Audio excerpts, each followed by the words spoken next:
व सबस्क्राईब करा आणि बेल आयकॉनला क्लिक करा।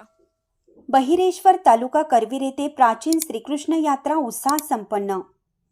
जगात पुष्कळ मंदिरे आहेत, पण बहिरेश्वर श्रीकृष्णासारखे एक वेगळ्याच प्रकारचे मंदिर दक्षिण महाराष्ट्रात कोठेही आढळत नाही। कमळ पुष्पांनी बहरलेल्या तलावाच्या मधोमध हे मंदिर आहे। या मंदिराला शेष नारायण मंदिर म्हणूनही ओळखले जाते। शेष नागाच्या फणाच्या छायेत भगवान विष्णू झोपलेले दिसतात। भगवान विष्णूंचे सर्वांग दागिन्यांनी भरून गेलेले आहे। मूर्ती खूप सुंदर आहे। या मंदिराचे वर्णन करायला शब्दही अपुरे पडतील इतकी याची महती आहे। याच मंदिराच्या प्रत्येक वर्षी श्रावणातल्या शेवटच्या सोमवारी संपन्न होणाऱ्या यात्रेनिमित्ताने मंदिराविषयी माहिती दिली आहे सागर आपटे यांनी। तर तिथल्या सद्गुरू मठाविषयी माहिती दिली आहे तेथील रहिवाशी दत्तात्रय गिरी गोसावी यांनी। इंडियाचा आवाज न्यूजसाठी प्रदीप जाधव। नमस्कार, माझं नाव सागर आपटे। मी राहणार बहिरेश्वर, तालुका करवीर, जिल्हा कोल्हापूर येथे।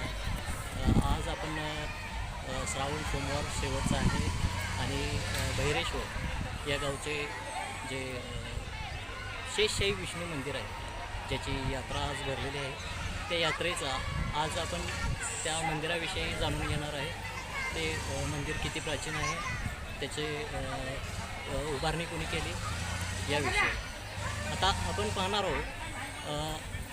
हे मंदिर आपल्याला समोर दिसत आहे। इथं यात्रा भरलेली आहे। आजचा दिवस महत्त्वाचा आहे, श्रावण सोमवार आहे शेवटचा। आणि शेषशाही जी आडवी विष्णू मूर्ती आहे जी नागावर पंचनागावर पोहडलेली आहे, 5 पाण्याच्या नागावर। आणि हे मंदिर जे आहे ते इसवी सन 9व्या शतकात उभारले गेलेलं आहे।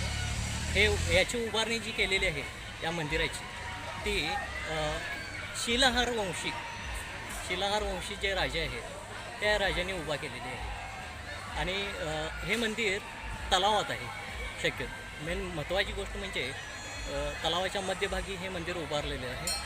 जवळपास याची खोली तलावातून पाहिली तर एक 25 ते 30 फूट एक मनोरा उभा केलेला आहे, चौतारा।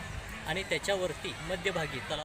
नमस्कार, मी दत्तात्रय गिरी गोसावी, बहिरेश्वर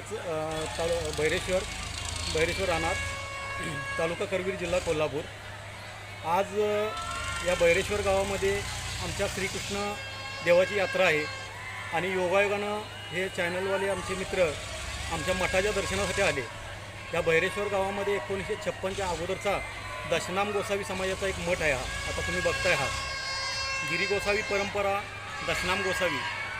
आणि त्यापैकी साधारण गणेश राजाच्या काळामध्ये या मठाची स्थापना झाली। आवाज येतो। या मठाची स्थापना झाल्यानंतर इथं संभाजी महाराजांच्या काळात हे गाव पण नव्हतं पूर्वी। अगोदर इथं गावचा रहिवास काहीच नव्हता, फक्त एकच संन्यासी महाराज इथं आले होते, शिवगिरी त्यांचं नाव। ते सुरुवातीला इथं स्थायिक झाले आणि ह्या ज्या तळ्याच्या भोवती जो विष्णू मंदिर आहे त्या देवाची ते सेवा करत असताना पन्हाळ्याच्या स्वारीसाठी संभाजी महाराज इथून जात असताना इथं वस्तीला होते या मठाच्या ठिकाणी। इथं वस्तीला असल्यानंतर त्यांनी एक रात्र काढली, इथलं नयनरम्य अशी ही मूर्ती बघितली आणि महाराजांचं सत्व वगैरे सगळं त्यांनी बघितलं। आणि त्यांचे पंत प्रतिनिधी बावड्याचे अमात्य रामचंद्र अमात्य हा सुभा त्यांच्याकडे असल्यामुळे त्यांनी काय केलं की त्यांना सूचना दिली की ह्या मठाची व्यवस्था करण्यासाठी दिवाबत्ती आधी त्यांची चंदी चोगळा काय म्हणायचं ते करण्यासाठी ह्या मठाला महाराजांच्याकडे जमीन त्या दप्तरी लिहून दिली। काहीतरी मला वाटते एक 2-3 एकर जमीन आहे। ती 2-3 एकर जमीन ह्या मठाला दान केली महाराजांनी त्यावेळी। आणि इथली पूर्ण देवस्थानची दिवाबत्ती वगैरे करण्याचा मान त्या गोसावी समाजाला दिला। त्यापासून अखंडपणे ही गोसावी परंपरा आहे। त्यानंतर इथं संन्यासी महाराज आहेत। आता समोर तुम्हाला गादी दिसते, समाधी दिसते, ती संजीवन समाधी आहे। त्या संजीवन समाधीचे 2 नंबरचे मठाधिपती सुदामगिरी महाराज म्हणून आहेत। त्या सुदामगिरी महाराजांची ही संजीवन समाधी आहे, जीवन समाधी घेतलेली ही समाधी आहे। ही अगदी एकदम पवित्र ठिकाण आहे आणि अशा ठिकाणी आमचा गोसावी समाज पण इथं मोठ्या प्रमाणात आहे। इथं देवाची सेवा अगदी चांगल्या प्रकारे केली जाते।